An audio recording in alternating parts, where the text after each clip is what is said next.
Joint Force Command Norfolk here in the United States. Again, it is my honor to welcome General Mark Milley. Sir, the podium yours.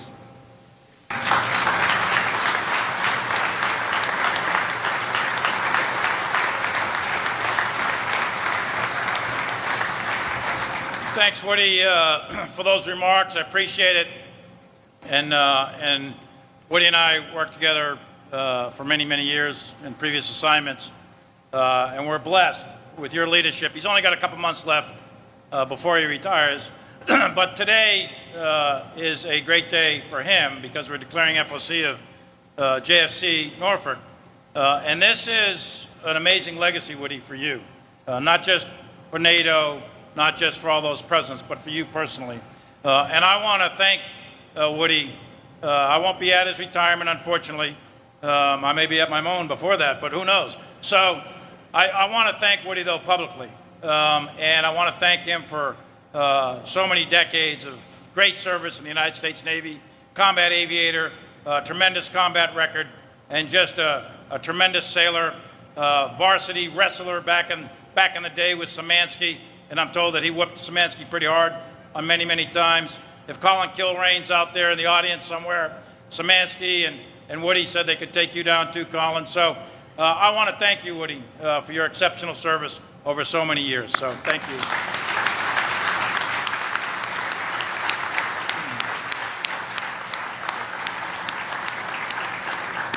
And I would like to give a little shout out to the Kearsarge and the crew, the captain. What a great ship.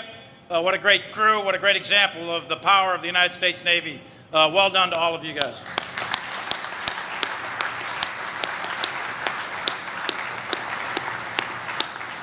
And Congresswoman Luria, right here in front of me, asks tough questions, by the way, all the time. Pins my ears against the wall on many, many topics. Hopefully I give you somewhat decent answers, but I got to tell you, she's a stalwart representative of the Navy and a stalwart representative of Norfolk, and really fights hard for all things Navy, all things Norfolk, all things Virginia. So thank you very much for what you do for our country and your 20 years of service in the Navy.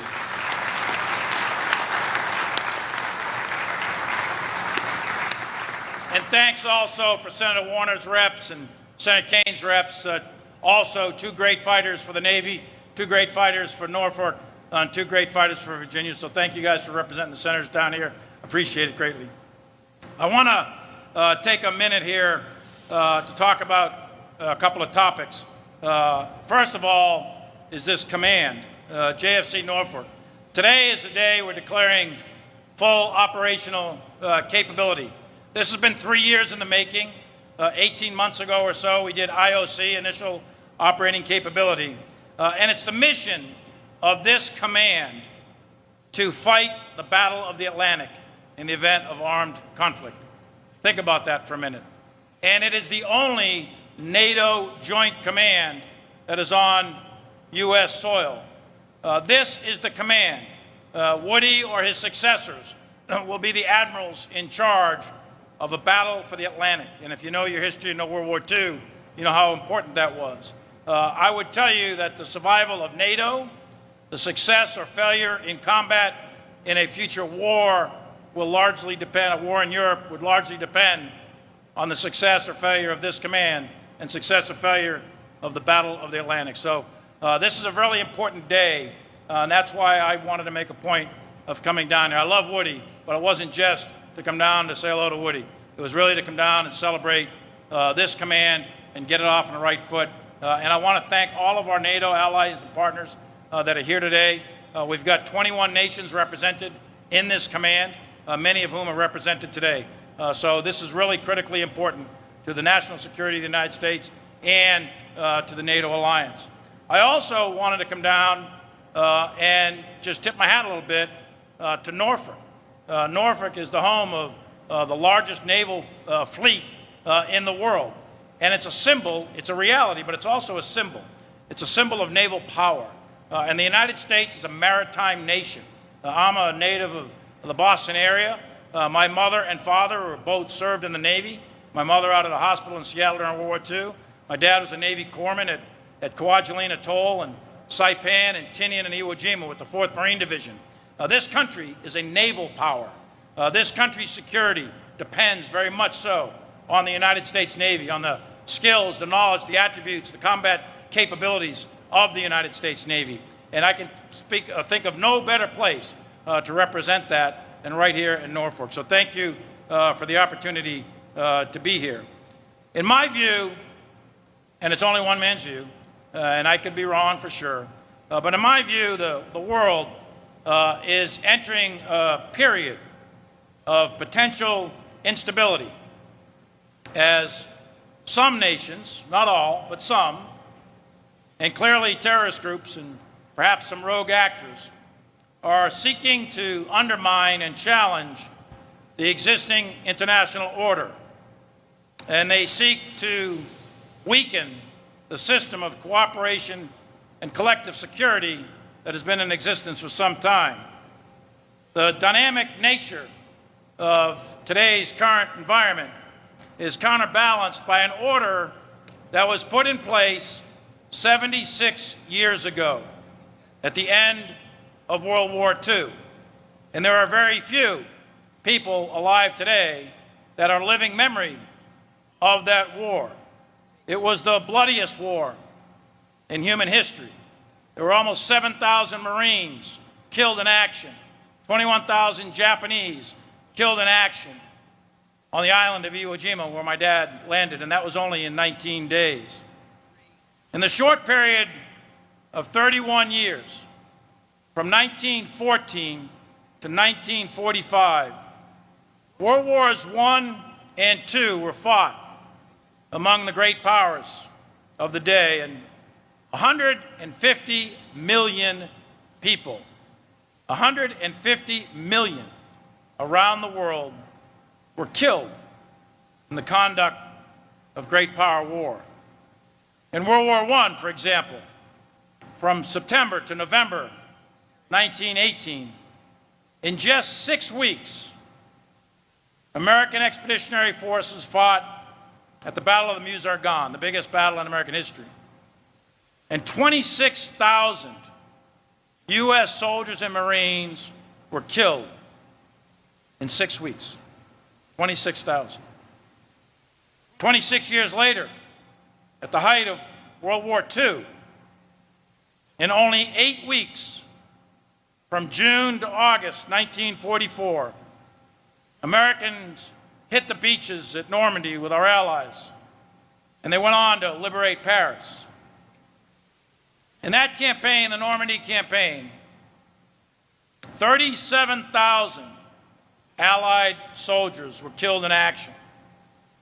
And the total from both sides was almost 500,000 in 8 weeks. 425,000 soldiers killed or wounded in just 8 weeks. At the same time, on the other side of the world, in the Central Pacific, we took Saipan and then Tinian, and we took Guam, all as part of the Great Marianas Turkey Shoot, the Marianas Campaign. Another 26,000 U.S. casualties in the same period that Normandy was going on. At the same time, in the Southwest Pacific, we fought in Burma and Papua New Guinea, all in the summer of 1944. In those intense 8 weeks, American soldiers, sailors, airmen, Marines, and Coast Guardsmen, we suffered over 210,000 casualties, with 57,000 paying the ultimate sacrifice in 8 weeks. And that doesn't include the hundreds of thousands of allies, the hundreds of thousands of innocent civilians that were killed in Europe, the Eastern Front, in China, and in other theaters. That is the butcher's bill of great power war. That's what this international order that's been in existence for 7.5 decades is designed to prevent.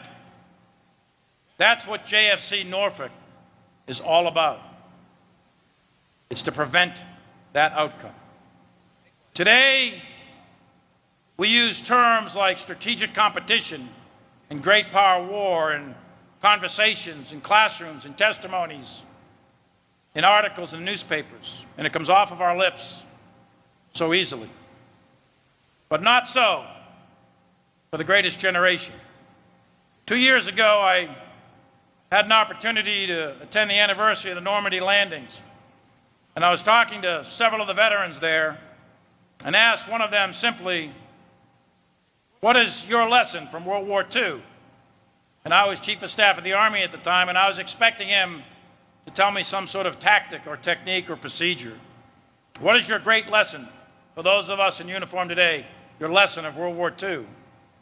He looked up at me and tears came to his eyes, and he said, "General, never let it happen again.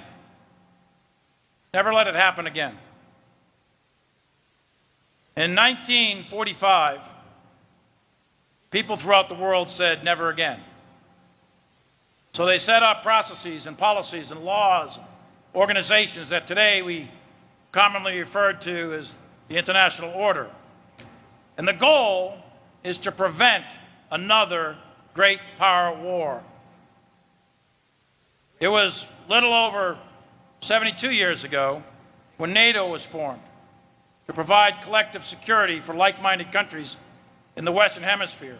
And without question, NATO has been the most successful military alliance in human history. And NATO is still very much a vital and critical part of our regional security framework and indeed our global security framework. In fact, in my view, it's the linchpin that holds together the period of great power peace that we are now enjoying.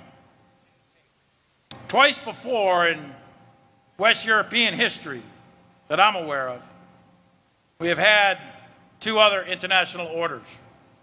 The first followed the 30 Years' War from 1648 to 1750 based on the Treaty of Westphalia. And the second followed the Napoleonic Wars and lasted from 1815 to 1914. It was known as the Concert of Europe. They were established in order to prevent great power war across the continent, and both lasted 100 years. And we are now in the 76th year of the current international order. And I can tell you, at least from my point of view, that order is under intense and growing stress. Nations, non-state actors, sponsors of terrorism, cyber criminals are all the backdrop of the current security environment. And in this context, there is another factor. We are experiencing the change, a significant change in the character of war. Not just the nature of war, which is really about politics and friction and fog, and that's the nature of war. But I'm talking about the character of war, how we fight, the organizations we fight with, the technology that we use. The last fundamental change we had in the character of war really occurs probably between World Wars I and World Wars II, where we get the introduction of mechanization and tanks and tracked vehicles for ground forces. We get the introduction of the airplane.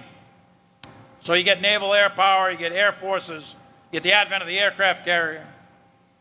And you combine that with some communication advances that led to wireless communications, the introduction of the radio, which made possible command and control from great distance. And all of those things, and there were many, many more technologies, that put in combination, they changed the fundamental character of war. And every country, the United States and Japan and Germany and Russia and Britain and France and all the countries, had access to all of those technologies. And they combined them in different ways to do different things. Every one of them had a different tactic, a different technique, a different organization, and they trained their leaders differently. But one of those countries, Germany, combined those technologies and the German way of war and combined them to organizations and leader development in such a way that Nazi Germany was able to overrun Western Europe in 18 months. Other countries combined it in different ways, and they didn't have success. And I would tell you that the same thing is happening right this minute as we speak, as we sit here on the Kearsarge. There's a whole set of technologies that are driving fundamental change. And if we, the United States military, and we, NATO as an alliance, do not adapt and adopt these technologies, if we don't get there firstest with the mostest, and we don't put the pedal to the metal and do this right over the next 10 or 15 years, we are condemning a future generation to what happened 76 years ago. Consider precision munitions in combination with a ubiquitous ISR capability where we can now see and map and sense the world around us like at no time in human history. We can shoot at ranges never before known. Sometimes it's actually beyond comprehension to think about some of this. Add to that artificial intelligence, which is an incredibly powerful technology, and the information capabilities that come with it, the speed of decision-making, the man-machine interface. Think today of robotics and what that's going to mean to the Navy, to NATO, to air forces and ground forces in the very, very near future. And then we're not even talking yet about biotechnology, human engineering, miniaturization, 3D printing. There's about 40 or 50 technologies that are all converging very, very rapidly in the very near future, 5, 10, 15 years. And it's going to have a fundamental impact on the conduct of war. And we are right in the middle of it. Those technologies are available to every country in the world today. There's nothing particularly secret about many of them. And I would argue that the country that masters those technologies, combines them with their doctrine, develops their leadership to take maximum advantage of them, is likely going to have significant and perhaps even decisive advantage at the beginning of the next war. And in fact, that may be as long as the war lasts. So mastering the change and the character of war is most likely going to be the most important thing that we do as a professional military over the next 10 to 15 years. And in addition to that, with the American military, we have to do it as an alliance. And we're going to succeed or fail as a nation with our allies and partners, because the United States does not fight wars alone. We have an incredible network of allies and partners around the world, and it's one of the great strengths that our country has. And NATO is a bulwark to thwart those who are seeking to undermine the security of our alliance, who are seeking to undermine the global order. Real capabilities and demonstrable military strength are at the very heart of deterrence, and that's what JFC Norfolk is all about. And we, as an alliance, are stronger together than we are individually. And all of us should be confident in our collective ability to ensure that, whether it's in the Caribbean or up in the Arctic or across the Atlantic Ocean, whether it's in space or cyberspace, whether it's at sea or undersea or on the land or in the air, NATO is still the most powerful alliance in the world, and the United States is still the most powerful and capable military in the world. The challenge to us is we have to keep it that way. We have to maintain the readiness of the present, and we have to modernize for the future. We are ready right now.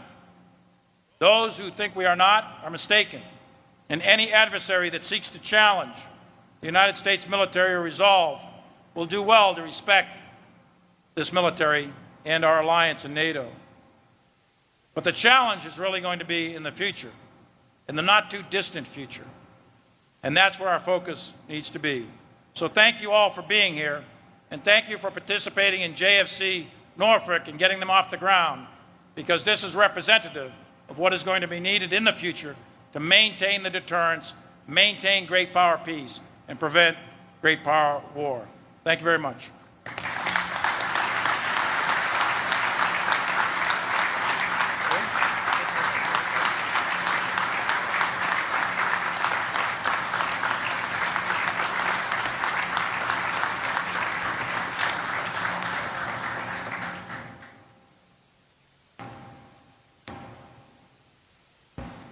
Thanks again, Chairman.